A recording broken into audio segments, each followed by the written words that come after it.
Saya tuh makanya bisa kayak begini. sempat disiksa tuh sampai berdarah-darah Om, kalau melakukan kesalahan.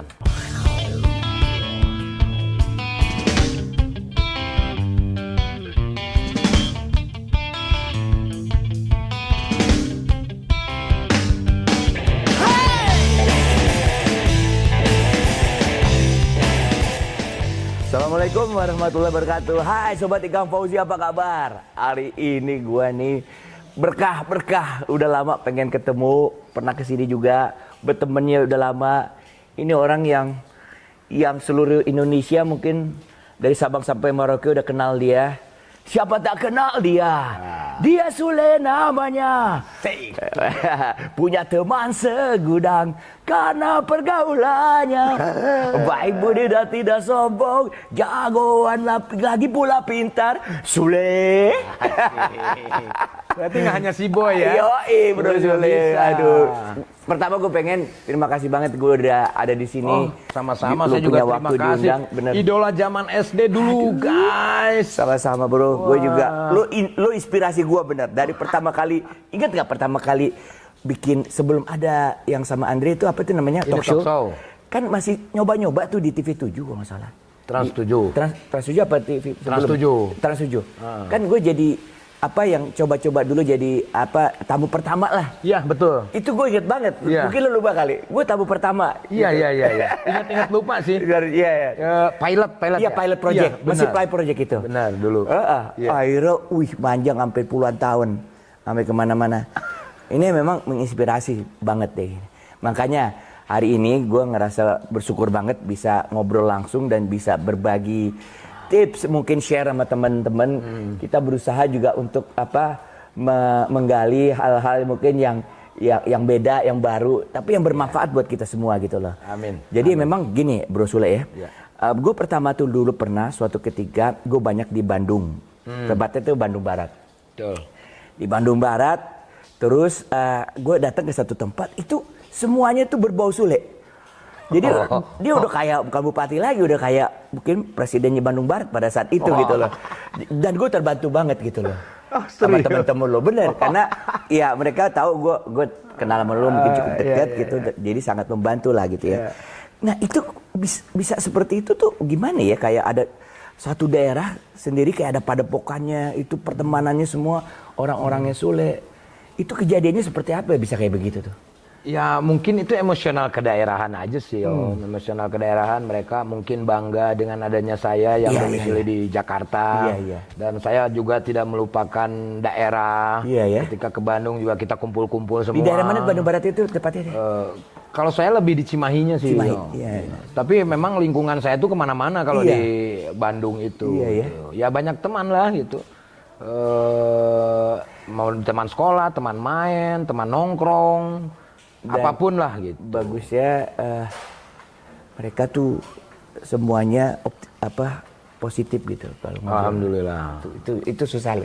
Ya, Enggak maksudnya gue ngalamin juga, nggak gampang. Orang dari sama-sama tiba-tiba terkenal gitu, terus teman-temannya tuh pasti punya persepsi yang berbeda-beda gitu. Tapi ya lu boleh bangga, mereka tuh tetap ngerasa deket dan bangga gitu lah. Nah cerita dong masa kecilnya tuh. Dari keluarga seperti apa gitu kok. Tapi bisa menanggapi masalah yang tadi Om Ikang, kalau untuk urusan orang menjadi suka sama kita itu susah, itu sulit gitu. Tapi bagaimana caranya kita memberikan yang terbaik untuk orang-orang. Nggak mungkin semua orang se-Bandung itu suka sama saya. Banyak juga orang-orang yang tidak suka, orang-orang yang iri dan yang lain-lain. Cuman saya orangnya tuh karena dulu saya tuh suka ngeles pakai kuda, saya memperhatikan kuda itu kacamatanya ke depan itu penting, itu filosofi. Tapi si kuda itu tidak pernah salah jalan. Dia pasti tahu di mana akan diberhentikan, di mana dia akan maju. Nah, akhirnya dari situlah ya udah biarin orang mau ngomong apa, karena kalau mau maksa orang mau suka sulit banget. Jadi berjalan aja, biarkan aja. Tapi ketika orang itu jelek terhadap kita, pada saat dia membutuhkan kita, saya akan membantu mereka. Gitu. Nah, itu yang paling penting. Intinya selalu ada tepat pada saat orang butuh. Itu intinya itu sih kalau saya. Iya itu yang gue lihat ya. Tapi kalau masa kecil memang bandel. Nah, itu cerita dong. Bandel. Maksudnya enggak, gue bingung ya, seorang Sule ini di mata gue, lu tuh seniman sejati, bro. Iya. Maksudnya dari kecil emang seniman gitu loh. Dia bisa nari, dia bisa nyanyi, dia bisa melawak, dia bisa apapun ya yang berbau seni itu budaya. Kelihatannya dia pahamin gitu dan dia sukai. Ya. Benar nggak Abah? Ya karena disuguhin dari zaman dulu itu tentang kesenian sama Abah. Oh gitu. Iya. Emang Abah orang apa? Abah pedagang. Pedagang. Abah pedagang bakso lah gitu. Iya, iya. Karena Abah tuh diajarkan kalau manusia itu lebih baik berniaga katanya gitu. Keren dong. Tapi dari leluhur saya itu ada darah seninya, kayak dari kakek pencaksilat, uak sinden, terus kan ada yang tukang ngerebab dan yang lain-lain. Semua seniman. Dari kecil umur 4 tahun tuh disuguhin kaset, dulu masih zaman kaset. Iya benar. Dari zaman kaset jaipongan, kiliningan, degung, terus pencaksilat, semua yang berbau kesenian. Nah dari situlah mulai saya itu anak satu-satunya yang agresif lah gitu. Apa ya kalau anak dibilangnya apa ya? Bukan agresif. Badung. Hiperaktif. Oh, hyper. Sama sama gua. Iya. Sampai dikurung gua dulu. Hiperaktif tuh Om. Iya, iya. Energinya berlebih. Jadi caper, cari perhatian orang juga sama. gitu. Jadi memperlihatkan ada kendang pencak, saya minta meja gitu kan, terus naik ke atas pencak silat di situ ditonton sama keluarga. Iya. Ya kayak gitu awalnya kalau dari seni gitu. Iya. Tapi kalau bandelnya ya sama umumnya anak-anak yang lain, tapi saya itu bandelnya itu karena misalkan tetangga saya Kang Uci punya gendang. Nah saya pengen belajar gendang, gimana caranya? Kalau si Abah beli nggak punya uang. Nah ini saya nyolong-nyolong. Pulang ngaji nggak langsung pulang ke rumahnya Kang Uci, nyolong main gendang, nyolong. Pulang digebugin sama Abah. Karena lebih dari maghrib pulang. Iya itu. Dan saya nggak ngomong waktu itu. Kamu dari mana? Ngaji. Masa ngaji jam segini itu? Karena takutnya Abah tidak mengizinkan saya bermain gendang. Iya. Main gendang. Ada tetangga yang punya kecapi, ada Pak RW lah Pak Usman. Main kecapi sampai bisa gendang sampai bisa itu akhirnya ketahuan sama Abah. Nah disitulah mungkin pelajaran kejujuran. Iya benar. Coba kalau kamu jujur, Abah beliin kamu gendang itu walaupun ngutang kata Abah. Iya. Ya udah ya gitulah. Jadi kepengen tahuan. Iya betul. Tapi orang tuanya ini apa ya filosofinya tuh tinggi ya, ngajarin anak dia punya cara-cara yang kuat ya. Kalau nyokap gimana bro? Ya kalau nyokap diem, nyokap diem paling nangis. Iya. Kalau digebukin sama bokap nangis, nggak bisa nolongin itu. Lihat anaknya sukses nangis gitu. Keren. Anaknya pergi ke sekolah nangis, udah nggak ada Tapi lagi. kalau berarti kan cara mendidik anaknya pada saat itu orang tuanya tuh cukup keras lah gitu ya. Keras ya. Keras. Saya tuh makanya bisa kayak begini. Sempat disiksa tuh sampai berdarah-darah Om. Kalau melakukan kesalahan. Gitu. Kalau misalkan kamu jujur ngomong, kamu dari mana? Aku belajar gendang. Kamu dari mana? Aku belajar delman. Kamu dari mana? Aku belajar kecapi.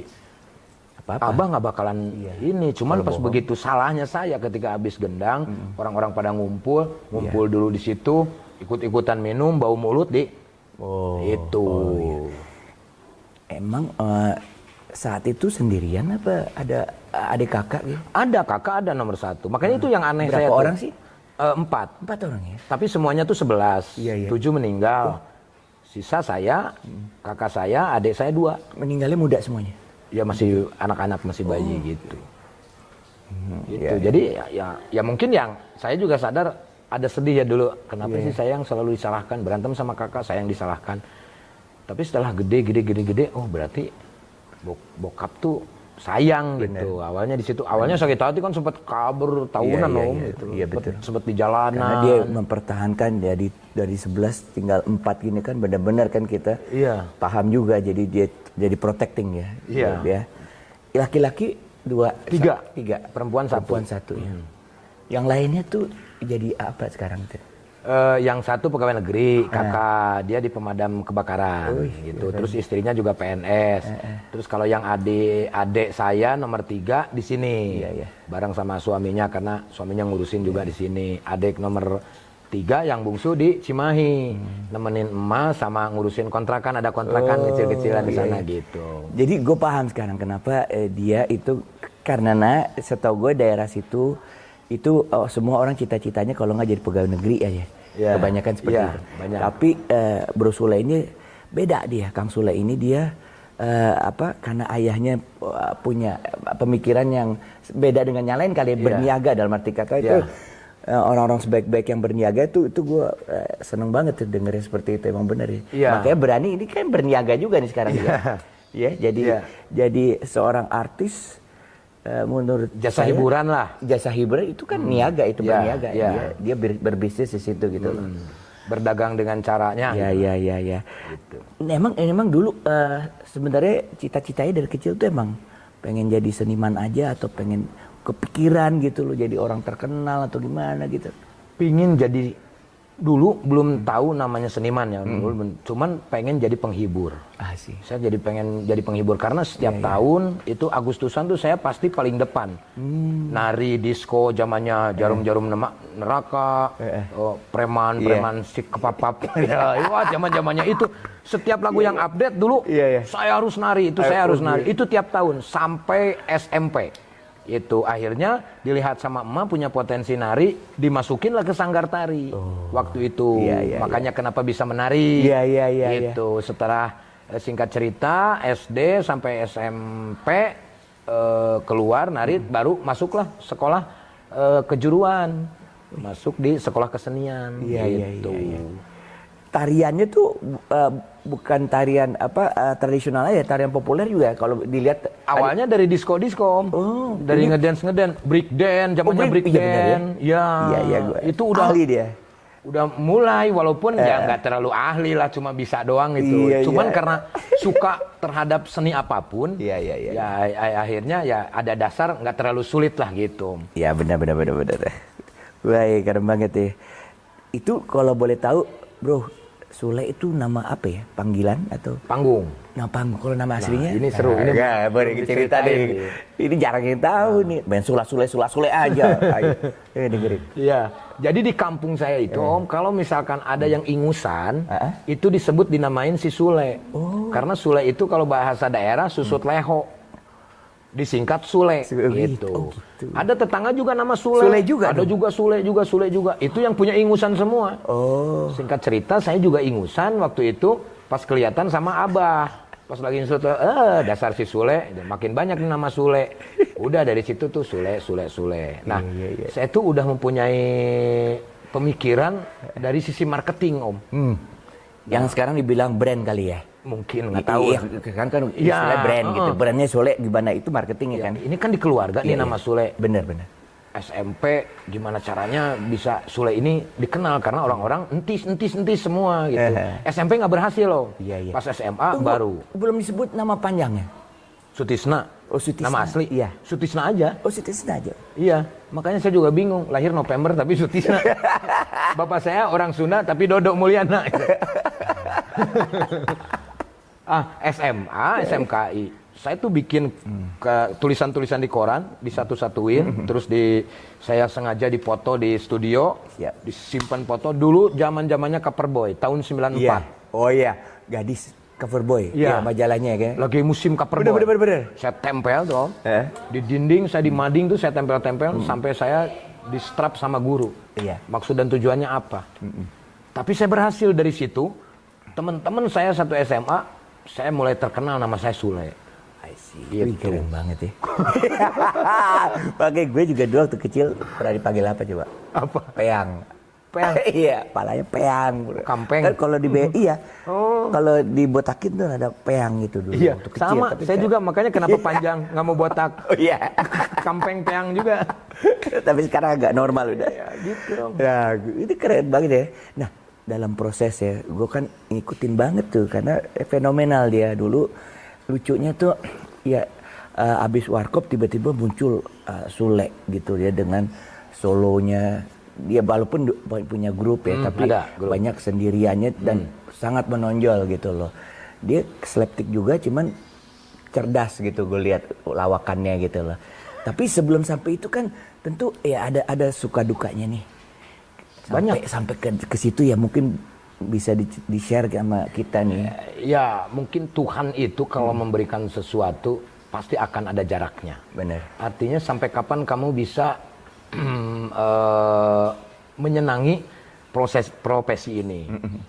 Saya tuh sebelum ke Jakarta, sebelum masuk TV itu Om, dari tahun 89 tuh saya udah manggung-manggung. Tapi pas begitu ngelawak tuh tahun 94. Jadi manggung ke kampung-kampung itu tanpa dibayar. Iya. Jadi ada temen udahlah ngelawak lah, ada temen ngelawak, ayo. Nggak nanya honor berapa, yang penting. Iya, sampai kita ngelawak. Sampai terkenal orang di daerah situ. Pada mabok dan yang lain-lain, kita ditimpukin pakai puntung rokok lah. Ada yang goyang-goyang panggung lah, pakai air kencing lah. Wah, udah. Itu suka dukanya di situ. Mentalnya luar biasa ya. Tapi saya mencoba ini bagaimana nih kalau orang mabok bagaimana. Akhirnya mendapatkan trik tersendiri. Kalau mau dapat perhatian dia. Orang mabok berarti gua harus gaya mabok nih. Akhirnya gaya mabok gitu. Atau enggak sebelum manggung tuh saya deketin dulu tuh yang mabok-mabok tuh Om. Saking pengen diperhatikan sama mereka. Dulu ya kalau sekarang. Iya benar. Deketin, nanti saya manggung nih. Apain lo? Lawak Om, ntar ketawa ya gitu. Wah, dia udah tawa. Minum dulu dong, gitu. Iya. Siap. Minum. Itu Om dulu tuh, sampai segitunya. Iya. Ya prosesnya panjang lah. Jadi kalau misalkan orang banyak berbicara, enak ya Sulema ya, udah terkenal atau gimana. Tapi kalau melihat perjuangan, wah. Itu luar biasa ya dari begitu. Nah, dari kondisi seperti itu, pertama kali terima honor tuh kapan? Terima. Iya.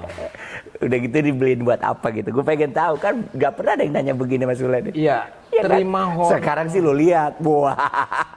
Iya. Tapi dulu gue pengen tahu. Honor tuh dulu sih nggak terlalu ini ya Om ya. Maksudnya gimana ya? Ya seadanya aja. Tapi ada dong momentum yang lo ngerasa, gue dapet nih. Dicitat mungkin lo beli nyak lo apa gitu. Ada nggak kayak gitu? Pertama kali lah yang ngerasa uang itu diapresiasi sedemikian tinggi gitu loh. Saya tuh sebetulnya dapat honor itu dari nari dulu Om. Iya. Dari nari, honor waktu itu kurang lebih 10.000 dan itu tuh di luar kota. Ya pada zaman itu tahun berapa tuh? Itu tahun 89. Oh iya. 10.000 gitu. Cuman nggak dapat apa-apa. Iya. Dari 10.000 itu ya, tapi ya kita buat makan doang ya. Iya, dinikmatin. Ini kalau manggung nih Om, kalau manggung. Pagi saya upacara adat. Saya jadi nenek-nenek. Pagi itu yang ngejemput pengantin. Iya. Habis pagi sudah jadi nenek-nenek, terus siangnya saya main gendang. Iya. Setelah main gendang saya harus ngelawak. Setelah ngelawak itu saya harus MC dangdut. Iya. Itu sampai belum malamnya. Itu cuma dapat honor 60.000 satu hari. Semuanya itu ya? Semuanya. Dikerjain sendiri ya? Iya. Ngedalang juga kan? Nah, kalau dalang itu karena dalang nggak terlalu jago banget lah, cuman tahu dan bisa. Karena seneng aja kalau ngedalang itu. Nggak belajar banget itu ya? Nggak belajar banget, tapi seneng aja lah, seneng. Tapi kalau dari sisi suara, ya belajar. Karena saya tuh apresiasinya tinggi kalau untuk hal-hal tradisi gitu loh. Iya. Seneng karena seneng itu. Jadi dulu kan masih zaman radio. Bener. Dengerin itu. Radio rusak, beli 20.000 yang radio kecil gitu. Yang pakai kayak Walkman gitu. Sule ini suaranya keren. Lentur, maksudnya lu bisa nyanyi lagu apa aja gitu. Iya kan? Ya karena apresiasinya. Iya bener. Karena misalkan nih Om Ikang, keluar Om Ikang. Saya tuh seneng gitu. Terus ada yang lain lagi, ya saya seneng. Alam Bahu Dukun, kesini-sininya. Iya. Saya seneng karena dalam hati saya gitu. Pernah ngelihat orang gitu yang ini ngomongin jazz, yang ini ngomongin dangdut. Sampai-sampai berantem Om gitu. Iya benar, dia dulu dikotak-kotakin dulu. Dikotak-kotakin. Zamannya begitu. Saya juga paling nggak suka tuh diadu-adu kayak begitu tuh. Rock versus dangdut. Itu sih buat kepentingan. Kan dari zaman dulu juga udah seperti itu ya. Nah, dari melihat itu saya, kenapa mereka berantem ya? Kenapa sih gara-gara seperti ini? Musik tuh damai kan? Iya. Tapi ya udahlah itu urusan mereka. Nah, disitulah saya timbul, saya jangan sampai nggak suka sama musik genre apapun. Iya. Yang akhirnya saya menyukai semuanya. Walaupun nggak bisa semuanya. Iya. Tapi saya menyukai. Tapi seneng semuanya. ya? Tapi seneng banget. Wah itu tadi kita banyak sekali ya dapat prosesnya sampai seperti itu. Sampai kondisinya udah seperti sekarang ini. Mulai karena gua terus terang udah berkeluarga dan ya orang yang cenderung perhatian dengan keluarga ya. Boleh gue tanya soal keluarga boleh ya? Boleh. Karena buat gue nih sosok dia nih sangat unik gitu buat seorang family man gitu loh. Dan ternyata anak-anaknya sangat dipengaruhi oleh Bro Sule ini gitu. Ini menurut saya ya. Makanya gue kalau seandainya gue lihat hubungannya nggak terlalu ini ya buat teman nanya keluarga. Tapi lu punya peran tersendiri dalam keluarga itu. Nah gue pengen tahu apa sih artinya keluarga buat lu dan hubungannya dengan anak tuh bagaimana gitu loh. Hubungan sama anak mah. Pertama arti dulu keluarga buat lo. Oh, kalau arti keluarga mah segalanya ya, jangankan anak, keluarga, adik, kakak, saudara-saudara dan yang lain-lain ya, segalanya. Walaupun pernah ada keluarga yang menyakiti kita, tapi ada sedikit doa dari mereka untuk saya bisa menjadi seperti ini. Wah, luar keren banget itu. Itu. Karena kalau keluarga tuh kita nggak akan dipisahin dengan maut juga ya, tetap berkeluarga ya. Tetap berkeluarga. Nanti saya yang meninggal duluan juga saya ditengokin sama keluarga. Ya, saya pikir ada banyak kejadian keluarga yang ini musuhan. Betul. Gitu. Kalau saya sih memberikan sesuatu hal pengertian gitu. Karena kan keluarga tuh ada yang gini Om.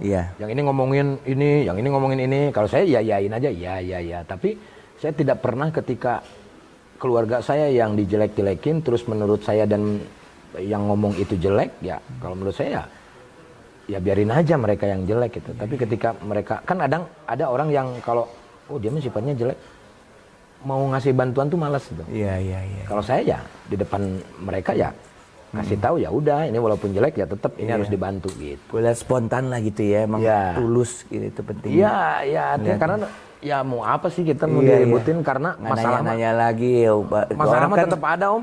Iya, kadang-kadang orang minta alasannya juga macam-macam, capek juga kan. Intinya dia perlu gitu. Iya. Ya gimana caranya dia ada membohongi atau gimana. Tapi ya itu luar biasa.